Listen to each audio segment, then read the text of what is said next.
सुबह से ये चौथा फोन था। फोन उठाने का बिल्कुल मन नहीं था, पर माँ अतः नेहा ने फोन उठा ही लिया।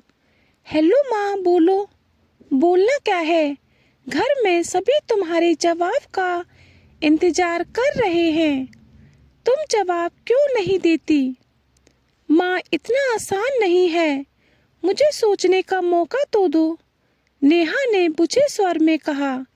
सोचना क्या है इसमें? तुम्हारी बहन की अंतिम इच्छा थी। क्या तुम्हें उन बच्चों पर बिल्कुल भी दया नहीं आती? माँ, पर क्या? माँ की तरह पाला था तुम्हारी बहन ने तुम्हें। आज जब उसके बच्चों को माँ की जरूरत है तो तुम्हें सोचने का समय चाहिए। माँ, इस तरह कोई कैसे फैसला ले ले? ठीक है, अगर तुम्हें उन बच्चों की छीछा लेदर मंजूर है तो फिर क्या कहें? माँ, इस तरह की बातें क्यों कर रही हो? माँ का गला भर आया। जब माँ बनोगी तब औलाद का दर्द समझोगी। फूल से बच्चे माँ के बिना कलप रहे हैं और तुम सब दरवाजे बंद करके बैठी हो। नेहा का मन खराब हो चुका था। 4 भाई बहनों में सबसे छोटी थी वो, सबसे छोटी, सबसे लाडली, पर जिंदगी उसे इतने कड़वे और कठिन मोड़ पर लाकर खड़ा कर देगी, उसने कभी सोचा भी नहीं था। दीदी की शादी के वक्त महज 17 साल की नाजुक उम्र थी उसकी। दीदी की शादी में पहली बार साड़ी पहनी थी। कितना उत्साह था। जीजा जी का जूता चुराऊंगी, 10,000 से 1 रुपये कम न लूंगी। जीजा जी उसकी हर शरारत पर मुस्कुरा कर रह जाते। वह सिर्फ उसकी बहन के पति ही नहीं, नेहा की हर बात के हमराज थे। समझदार और उलझे हुए दामाद को पाकर पूरा परिवार बहुत खुश था। बहुत सारी ऐसी बातें जो दीदी को भी पता नहीं चल पाती थी, वह जीजा जी से डिस्कस करती थी। जीजा जी के उत्साहित करने पर ही उसने सिविल सर्विसेज की तैयारी करना शुरू की थी, नहीं तो वह भी दीदी की तरह घर गृहस्थी देख रही होती। बाबा की अंतिम इच्छा का मान रखने के लिए दीदी बलि का बकरा बनकर रह गई। गृहस्थी के आगे वह कुछ भी ना सोच सकी। याद है उसे आज भी वह दिन, दीदी की कैंसर की रिपोर्ट आई थी। कैंसर थर्ड स्टेज पर था। घर में कोहराम मच गया था। माँ का रो रो कर बुरा हाल था और दीदी दीवार का कोना पकड़े बुत पड़ी थी। नेहा को समझ में नहीं आ रहा था किस किस को संभाले और क्या क्या समझाए। समझते सभी थे, पर झूठी दिलासा एक दूसरे को देते रहे। प्रवीण जीजाजी का सुदर्शन चेहरा अचानक से बूढ़ा लगने लगा था। अपने जीवन संगनी की दुर्दशा उनसे बर्दाश्त नहीं हो रही थी। कितने सुखी थे वे। राम सीता जैसी जोड़ी थी उनकी। ना जाने किसकी नजर लग गई थी उस खुशहाल परिवार पर। जी ने दीदी को बचाने के लिए हर संभव कोशिश की।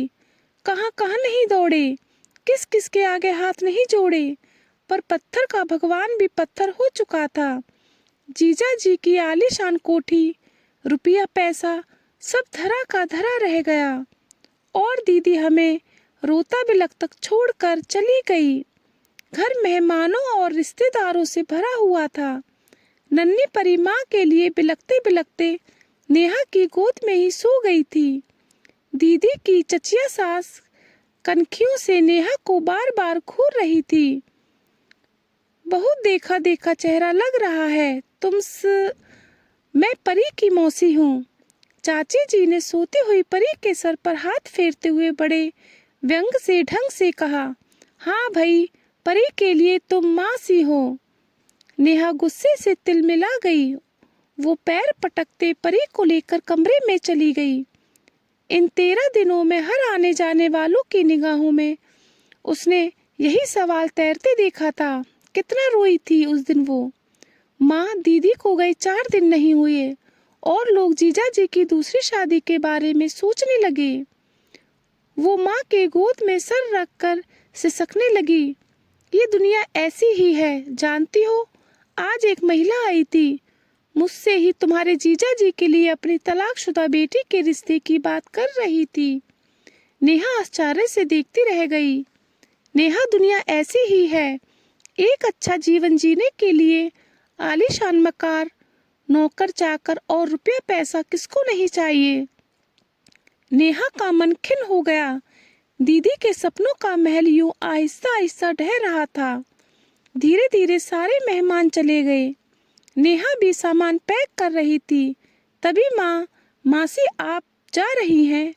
हाँ बेटा, ऑफिस भी तो जाना है ना। तुम उदास क्यों हो? हम रोज वीडियो कॉल से बात करेंगे। अपना होमवर्क रोज करना। बच्चे चुपचाप सुनते रहे। दीदी के बच्चे बहुत समझदार थे, पर फिर भी बच्चे ही थे। तभी माँ कमरे में आ गई। नेहा, सामान पैक हो गया? हाँ माँ। आप लोग कब निकल रहे हैं? मैं भी कुछ दिन यहीं रहूंगी। बच्चे एकदम से अकेले पड़ गए हैं। नेहा सर झुकाए माँ की बात सुनती रही। तुझसे एक बात कहनी थी। मैं सुन रही हूँ। यहाँ मेरे पास बैठो। माँ, ऐसी भी क्या बात है? नेहा, इस घर के हालात तुम भली भांति समझती हो। तुम्हारी दीदी के जाने के बाद हमारी जिम्मेदारी और भी बढ़ गई है। तुम्हारी दीदी ने मरने से पहले मुझसे एक वादा लिया था। वो चाहती थी कि उसके मरने के बाद तुम उसके बच्चों की जिम्मेदारी संभालो। तुम प्रवीण जी से शादी कर लो। माँ, तुम ऐसा सोच भी कैसे सकती हो? गुस्से से वृत्तचार से नेहा का चेहरा लाल हो गया। देखा भाला परिवार है, बच्चों को माँ मिल जाएगी। वैसे भी एक लड़की को क्या चाहिए? आलीशान घर, नौकर चाकर, रुपया पैसा। तुम्हारे पापा की भी यही इच्छा है। नेहा ने आश्चर्य से माँ को देखती रह गई। तुमने जीजा जी से भी एक बार पूछा है? पूछना क्या है? उनके माता पिता तो है। नहीं, चाचा चाची से बात हो गई है उन्हें। फिर भी ये रिश्ता मंजूर है। रिश्ता? माँ, दीदी की चिता की आग अभी ठंडी भी नहीं हुई और तुम? माँ का चेहरा गंभीर हो गया। हो सकता है आज तुम्हें मेरी बातें अच्छी ना लगे, पर तुम्हारी दीदी के जाने के बाद प्रवीण जी और उनके बच्चों की जिम्मेदारी भी मुझ पर है। तुम सोच विचार कर जल्द से मुझे जवाब दे दो। कहते हैं मरने वाले की अंतिम इच्छा ना पूरी की जाए तो उनकी आत्मा को कभी शांति नहीं मिलती। माँ की आंखों में तैर रहे हजारों सवाल को वह झेल नहीं पाई। एक हफ्ते में माँ ने 50 बार फोन कर दिया। नेहा एक ही जवाब देती, माँ, मुझे सोचने का वक्त दो। सबको मरी हुई दीदी की अंतिम इच्छा की चिंता थी, पर किसी ने एक बार भी उससे नहीं पूछा कि उसकी इच्छा क्या है। मरने वाला तो मर कर चला गया, पर लोग उसे जिंदा लाश बनाने पर क्यों तुले हैं। शनिवार की रात थी।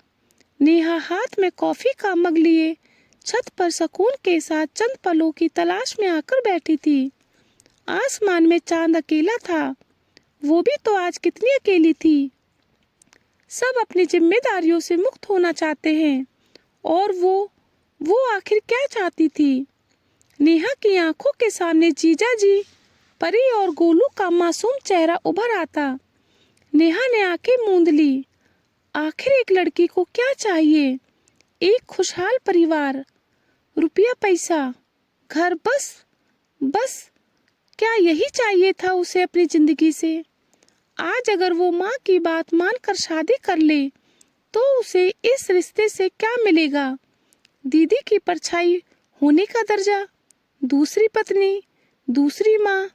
नेहा मन ही मन मुस्कुराने लगी। दूसरी माँ नहीं, सौतेली माँ। लोगों के ताने, समाज का हर कदम पर तुलना। बड़ी बहन ज्यादा सुंदर थी, दूसरी तो ऐसी ही आएगी। बच्चे पैदा करने की क्या जरूरत है? पहली से 2 पहले ही हैं। जिंदगी गुजर जाएगी एक अच्छी माँ बनने और सिद्ध करने में। उसके बाद भी इसकी कोई गारंटी नहीं कि वो ये सिद्ध कर भी पाएगी या नहीं। प्रवीण की निगाहें हर चीज में, हर रंग में, हर त्योहार में, हर स्वाद में दीदी को ढूंढेगी।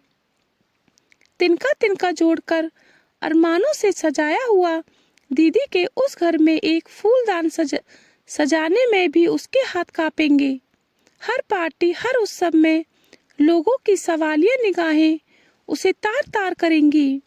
देखने में तो ठीक लगती है, फिर ऐसी क्या गरज पड़ी थी जो 2 बच्चों के बाप से शादी की? अकेली आई है या बच्चे भी? नेहा ने घबरा कर आंखें खोल दी और आसमान में तारों के बीच दीदी को ढूंढने लगी। दीदी, मुझे माफ कर देना। शायद तुम्हें लगे मैं स्वार्थी हूँ, पर मैं इतनी मजबूत नहीं कि जीवन भर लोगों के सवालों का जवाब दे सकूं। पर मैं आज तुमसे ये वादा करती हूँ कि एक मासी के तौर पर हमेशा तुम्हारे बच्चों के साथ खड़ी रहूंगी। हफ्तों से घुमड़ते सवालों का मानो उसे जवाब मिल गया था। नेहा माँ के फोन को करने के लिए छत से नीचे उतर गई। दोस्तों, आपकी क्या राय है? प्लीज़ कमेंट में बताएं। Thank you.